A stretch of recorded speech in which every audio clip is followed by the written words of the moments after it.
Well, welcome to the Groovy Gurus.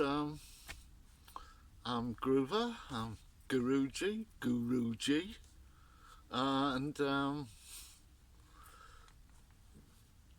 notion of becoming a guru was not really something that was for me like, oh, let's go and become a guru. It wasn't like that. It's like, okay, I play drums and music, and I do stuff, I sing and play guitar and stuff like that. And I've always thought, oh, I'd really like to play some drums. I got into it, and my mate said I was natural at it. Guitar, yeah, I've always had to work hard at that, and singing even harder. And singing chakra tones and doing the things you do to release your sort of fifth dimensional being and your higher, your ascended nature really helped me. My God, when you do your throat chakra, it's such a thing. You have clear voice in your life.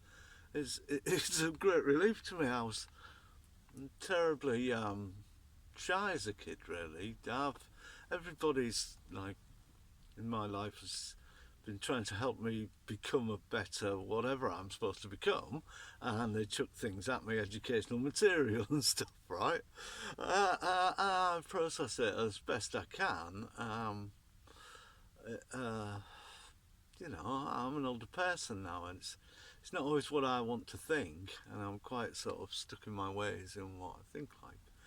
But generally, this guru thing just sneaked up on me when I wasn't really looking, and then as it started to happen more, people got like, "Hey, can you do this or that for us?" and writing books and doing things that I would never have dreamt I'd be doing. I do mostly music, but and meditation, something I only got results from meditation much later in life. When I tried to do meditation when I was a kid, 18 or 20 years old or whatever, I didn't really get much of a result from it. I wouldn't say I had particularly. But in those days, I was quite a wild child. I was drinking beer, not really spirits, mostly beer, and alcohol. I would party quite a lot. Believe my friends, and they drank like rum and coke, and I would drink a little bit of it, and I'd drink Guinness, and I would actually, and I'd, in those days I used to take LSD. That was one of the things I used to take, and I did that for a couple of years, and then I realised that if I was going to do what I wanted to do through music, which was really starting to happen for me, that being a sort of very hedonistic person wasn't really going to work out. And I figured that out by the time I was about 21. I had this really smashing party for my 21st birthday. So full of people, lots of people that are on psychedelic drugs, and me on a sort of me on a psychedelic trip later in the day. I had such a good time, and all the people that I'd really like been super friendly with when I still lived in Yorkshire were at this party, and it was a real sort of milestone for me, and I realised how much that helped me. The sheer fact that this party happened and what it was like helped me with my inner confidence a lot, because before that I was really kind of shy, and I'd get terrible stage fright and things like that, whereas now I don't. I don't have that anymore. And since that sort of, it was like a proper coming of age, and the people really supported me. I felt the true love of my peers. I really enjoyed it. It was super good, and it sort of helped me change what I was doing musically into something that became a lot more sort of emotionally engaging in a way, and friendly and funky and not so heavy, and it was an overall change for me that was really good, really positive, and led to a lot of things musically in my career through becoming much more tasteful and light on my feet. And I think there's a lot to be learnt for that in your person. Tasteful and light on your feet is good. These days I'm older, and sometimes I've done a lot of things where I've had to deal with narcissistic personalities, and I've learnt a lot about that. And sometimes I must say that there's a bit of the dealing with a narcissist where it says have fun with your narcissist, so that you understand. Yes, if I do this, I get this reaction, and da da, and that actually really helped with your understanding of the. It might not be the narcissist that you're always dealing with. If you're having fun with a narcissist, it might be a good idea to do it with somebody who's not the one that you're actually sort of involved with, just to see that it's true on the narcissist thing, that this reaction does that, this and that does that. And yeah, you can research that in your own time. I found it all very amusing in the end, the way I became a guru, which is what I'm talking about.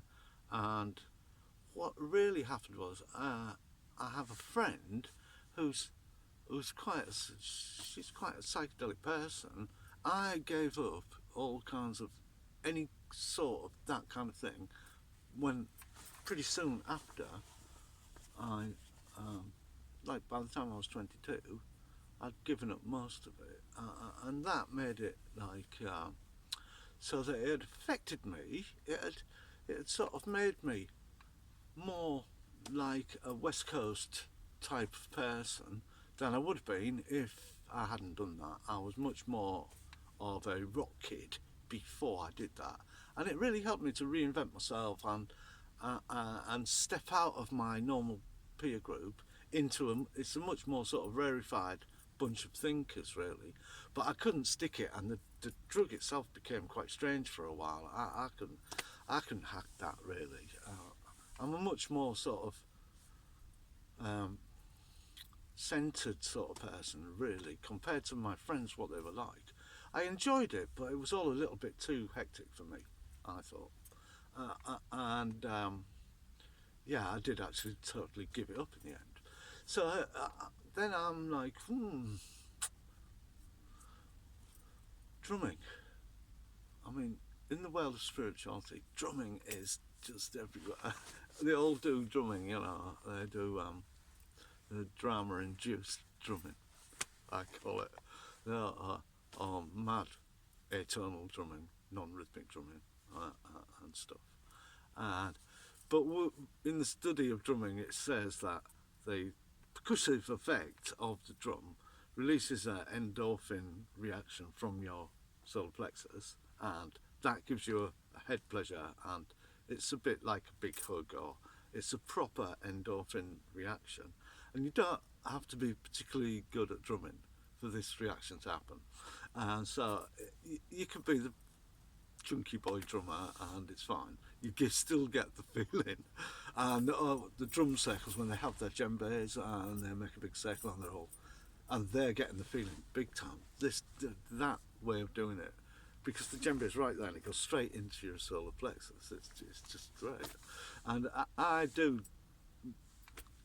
play djembe, but normally I don't play in their drum circles because they're just too crazy. It's not what I do. It's like the same thing as the crazy, psychedelic drugs. It's all too crazy in the end. It's just mad. So I go back to being the sensible, semi-scientific, artistic player and, noticer of what's happening. I'm always watching the bigger picture of what's happening in the scenario. So here we go with how you become a guru. So I think in the 70s I did try lots of meditation. It's not like I never did any. All my mates did meditation, and sometimes they'd go, "Oh, I've had this effect or whatever," and I'd be like, "Well, great, nothing happened to me. What happened? Why did I bother?" It seemed like nothing happened to me, but that might have just been me not really noticing it at the time, and that in fact something was happening to me, and I was staying on the path that I'd now, since realising all the things about myself, got threaded my own path back to the beginning, so that I know where my path started and how I got where I am. And that's what I'm saying. In the 70s it was like, well, I had this other life going on, and the notion of spirituality was all wrapped up in it. My God, we had symbols, everywhere, delivered handily by the very clever David Allen, who was giving out a sort of psychedelic version of spirituality for us to try and keep us on the path. And it was, I did meet the lovely fella that he was, and I thought he was, when you look back at what he did, he sort of taught us some of the signposts, of the path of spirituality to enlightenment, if you know how to see them, and they're quite fun the way he does it. It's actually really funny. He's got angel's egg. It's just great. It's so on the path. It's great. There's nothing wrong with it. Gong, a gong are used for gong baths and things these days. And New Age people use gongs for all sorts of things. And in those days, a gong, nobody had a bloody gong, A gong, when naming your band Gong, what it sounded like when we first heard it was like, Gong, what the fuck is that? It's so bloody weird. Everybody's like, what, you're into gong? Ooh. Do you see what I'm saying? It was, if I was into it, that took me into a margin that was like, whoo, right over there somewhere. No, man, if you're into gong, you're fucking right out there, yeah? But actually, gong, the New Age spirituality and the understanding of Eastern spirituality and everything that is in gong from day one is teaching us about basic notions of even, our own pagan stuff is in gong. The teaching of gong on the path is blinding. It's super duper good. So, I followed that sort of stuff. My mates were more into other things, Argent and whatever, tubular bells. I wasn't. I was into gong. I thought gong was fucking great. I went to Sheffield on my tiny little 50cc motorbike, all through, it was like not a very warm day or whatever, to go and see them. And when I got there, I discovered, no, it was a flip bill. Gong played first, and I missed them. And I watched Hatfield and the North for ages. I mean, it was go and Google Hatfield and the North. I had to watch that instead of Gong. And bless, the only thing that happened that day that was totally blessed was in the pub outside, there was a jukebox. And I went in the pub and I had a pint of Guinness, and the jukebox had Me and Bobby McGee by Janis Joplin on it. And I didn't have very much money. I'd saved up my money to buy this ticket to go and see Gong, and gone there on my motorbike or whatever. I was only about 18. Fucking hell. Here it comes on again, this song. I'm like in there like, oh my God, who cares about Gong? What is this? It's just like I'd never really heard it before, and it was banging loud out of this jukebox. This had a transforming effect on me because this woman went through the door. She released her full potential into what she was doing. She knew how to do that, and she just went with this thing that most people go, but she was like made it into this cosmic flipping surfboard that she cosmically surfed on, and sounded incredible, yeah. And I was like, wow, that's so incredible. It actually made my day because I'd never actually heard, nobody seemed to be playing that record. It was from 5 years earlier. It wasn't happening on the radio. I'd never really heard it. I was just a kid, I lived in a very working class normal house, Anyway, there it is on the radio, Janis Joplin with me and Bobby McGee. My mind was blown, that was it. And I missed Gong. I was so unhappy. So I was pissed and not pissed at the same time. I had that bzzz, happy, yeah, but it was all right. But I didn't give up on Gong. It was my fault. I should have found out more about it. I realised that I'd been a twit, and my bike sort of went a bit funny on the way home. I got stuck in Doncaster bus station. Google that. Doncaster bus station. There's a little shed. I slept in it, and my bike was outside because it was pitch black and I couldn't work on the bike. It was all oily. And in the morning, I had to clear out the exhaust of this two-stroke motorbike, get back on it, and ride it back to Hull. And that's about 50 miles from Doncaster or something, And that all happened. I got it all done. But then I gets back to Hull. Obviously, I've not seen Gong all my mates. So how was Gong? And I'm like, my gong experience was not good. But I still had me and Bobby McGee in my head, and I still love that song now, and I totally understand what the song's sort of on about. And releasing is the love experience. If you love things, try not to cling to them. Love them in a giving it love scenario. Yeah? Alright. Ciao, y'all.